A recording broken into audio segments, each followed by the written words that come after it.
ಕೇರಳದಲ್ಲಿ ಅದೊಂದು ಶಾಲೆ, ಹಳ್ಳಿ ಶಾಲೆ ಹೇಗಿರಬೇಕು ಹಾಗಿತ್ತು. ಯಾವ ವ್ಯವಸ್ಥೆನೂ ಇಲ್ಲ, ಕೊಠಡಿಗೆ ಸರಿಯಾದ ಬಾಗಿಲಿಲ್ಲ, ಎಲ್ಲಿ ನೋಡಿದ್ರೆ ಧೂಳು, ಮಕ್ಕಳು ನೆಲದ ಮೇಲೆ ಕೂತು ಬರೀಬೇಕಾಗಿತ್ತು. ಆ ಶಾಲೆಯಲ್ಲಿ ಒಂದು ತರಗತಿ, ಆ ತರಗತಿ ಗುರುಗಳು ತುಂಬ ಚೆನ್ನಾಗಿ ಪಾಠ ಮಾಡೋರು. ಅದಷ್ಟೇ ಶಿಸ್ತಿನ ಸಿಪಾಯಿ.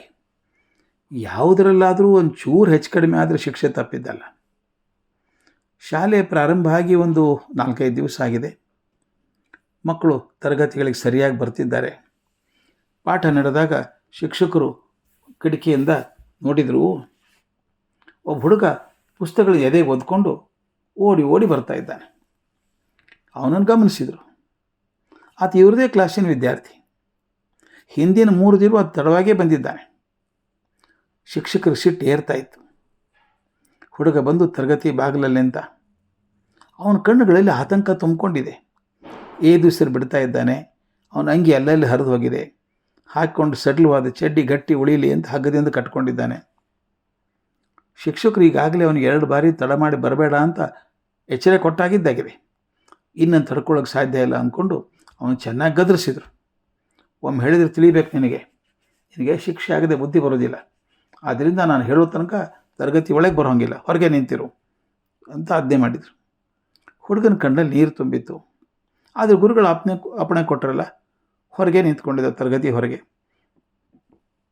ಗುರುಗಳು ತರಗತಿ ಮುಗಿಸಿ ಹೊರಗಡೆ ಬಂದರು. ಆ ಹುಡುಗ ನೆಲದ ಮೇಲೆ ಕುಳಿತಿರಲಿಲ್ಲ ಕೂಡ, ನಿಂತೇ ಇದ್ದಾನೆ. ಕೈಯಲ್ಲಿ ನೋಟ್ಬುಕ್ಕಲ್ಲಿ ಏನು ಪೆನ್ಸಿಲಿಂದ ಏನೋ ಬರೀತಾ ಇದ್ದಾನೆ. ಅದನ್ನು ತೊಗೊಂಡು ನೋಡಿದರು ಗುರುಗಳು. ಅಪ್ಪ, ತಾವು ತರಗತಿಯಲ್ಲಿ ಪಾಠ ಮಾಡೋದು ಎಲ್ಲವನ್ನೂ ಸರಿಯಾಗಿ ಬರ್ಕೊಂಡಿದ್ದಾನೆ. ಮುಖ್ಯವಾದ ಅಂಶಗಳಿಗೆ ಕೆಳಗೆ ಗೆರೆ ಹಾಕಿ ಗುರುತಿಸಿದ್ದಾನೆ. ಒಳಗಡೆ ಕೂತು ಹುಡುಗರಿಗಿಂತ ಚೆನ್ನಾಗಿ ಬರ್ಕೊಂಡಿದ್ದಾನೆ. ಗುರುಗಳಿಗೆ ತುಂಬ ಸಂತೋಷ ಆಯಿತು. ಹುಡುಗನಿಗೆ ನೀಡಿ ಶಿಕ್ಷೆ ಬಗ್ಗೆ ದುಃಖನೂ ಆಯಿತು. ತರಗತಿ ಒಳಗೆ ಕುಳಿತಿರುವ ಮಕ್ಕಳಿಗೆ ಇರದೇ ಇದ್ದಂಥ ಶ್ರದ್ಧೆ ಈ ಹುಡುಗನಿಗೆ ಇರೋದನ್ನು ಕಂಡರು. ಯಾಕಪ್ಪ ದಿನ ತಡವಾಗಿ ಶಾಲೆಗೆ ಬರ್ತಿ, ತಪ್ಪಲ್ವಾ ಇದು ಅಂತ ಕೇಳಿದರು. ಹುಡುಗ ಅಳ್ತಾ ಹೇಳ್ದ, ಸರ್ ನನ್ನ ಮನೆ ಇಲ್ಲಿಂದ 5 ಕಿಲೋಮೀಟರ್ ದೂರ ಸರ್. ಸರ್ಕಾರಿ ಬಸ್ಸಿಗೆ ಕೊಡೋಕ್ಕೆ ನನ್ನ ತಂದೆ ಹತ್ತಿರ ಹಣ ಇಲ್ಲ. ಮನೇಲಿ ಊಟಕ್ಕೆ ತೊಂದರೆ ಇದ್ದಾಗ ಬೇರೆ ವಾಹನಕ್ಕೆ ದುಡ್ಡು ಹೊಂದಿಸೋಕೆ ಆಗ್ತಾಯಿಲ್ಲ ಸರ್. ನನ್ನ ತಾಯಿ ಆರೋಗ್ಯ ಕೂಡ ಅಷ್ಟು ಚೆನ್ನಾಗಿಲ್ಲ. ಅದಕ್ಕೆ ನಾನು ಬೇಗ ಎದ್ದು ದೂರಿಂದ ನೀರು ತಂದು ಕೊಡ್ಬೇಕು ಸರ್. ನಮ್ಮನ್ನು ಊರಲ್ಲಿ ಮುಟ್ಟಿಸ್ಕೊಳ್ಳಲ್ಲ.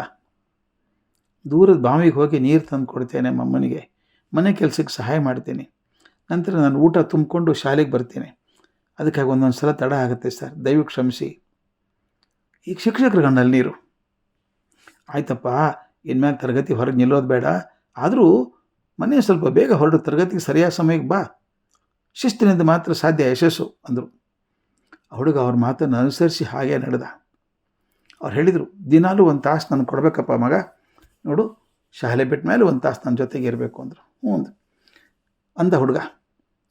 ಅವ್ರು ಬೇರೆ ಬೇರೆ ಶಿಕ್ಷಕರಿಂದ ಪಾಠ ಮಾಡಿಸಿ ತಾನು ಕೂತ್ಕೊಂಡು ಹೇಳಿ ಹೇಳಿ ಹೇಳಿ ಆ ಹುಡುಗ SSLCಯಲ್ಲಿ ರ್ಯಾಂಕ್ ಬಂದ.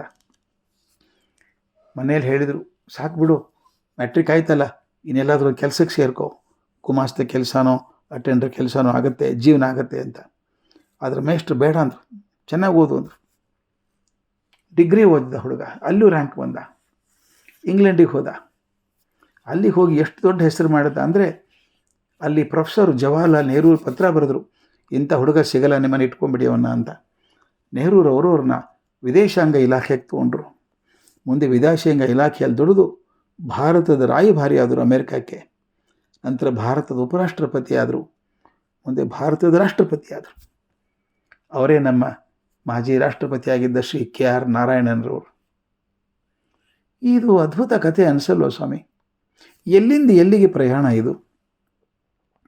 ಊಟಕ್ಕೆ ಗೊತ್ತಿಲ್ಲದಂಥ ಹುಡುಗ, ಬಸ್ಸಿಗೆ ದುಡ್ಡಿಲ್ಲದೆ ಓಡ್ಕೊಂಡು ಬರುವಂಥ ಹುಡುಗ, ಅಂಥ ಹುಡುಗ ಭಾರತದ ರಾಷ್ಟ್ರಪತಿ ಆಗೋದಾದರೆ ನಮ್ಮ ಮಕ್ಕಳು ಯಾಕೆ ಒದ್ದಾಡ್ತಾರೆ? ಅಯ್ಯೋ ನಮ್ಮ ಕಡೆಯಿಂದ ಆಗಲ್ಲ. ಅದರಲ್ಲೂ ನನಗೆ ಈ SSLC PUC ರಿಸಲ್ಟ್ ಬಂದ ಹುಡುಗರು ನೇಣು ಹಾಕ್ಕೊಳ್ಳೋದು ನೋಡಿದಾಗ ಹೊಟ್ಟೆ ಉರಿದು ಹೋಗುತ್ತೆ ನನಗೆ. ಅಯ್ಯೋ ಮಕ್ಕಳ, ನೀವು ಫೇಲ್ ಆದದ್ದು ಒಂದು ಪರೀಕ್ಷೆಯಲ್ಲಿ ಮಾತ್ರಪ್ಪ, ಜೀವನದಲ್ಲಿ ಫೇಲ್ ಆಗಲಿಲ್ಲ ಅಲ್ವಾ? ಇಂಥ ಕಣ್ಣು ಮುಂದೆ ಮಾದರಿಗಳಿದ್ದಾವೆ. ಏನೇನೂ ಇಲ್ಲದಂಥ ಒಬ್ಬ ಹುಡುಗ ಭಾರತದ ರಾಷ್ಟ್ರಪತಿ ಆಗೋದಾದರೆ ನಿಮಗೇನು ತೊಂದರೆ? ಪ್ರಯತ್ನ ಬೇಕು. ಅದಕ್ಕಿಂತ ಮುಖ್ಯ ಕಣ್ಣು ಮುಂದೆ ಒಂದು ಗುರಿ ಬೇಕು.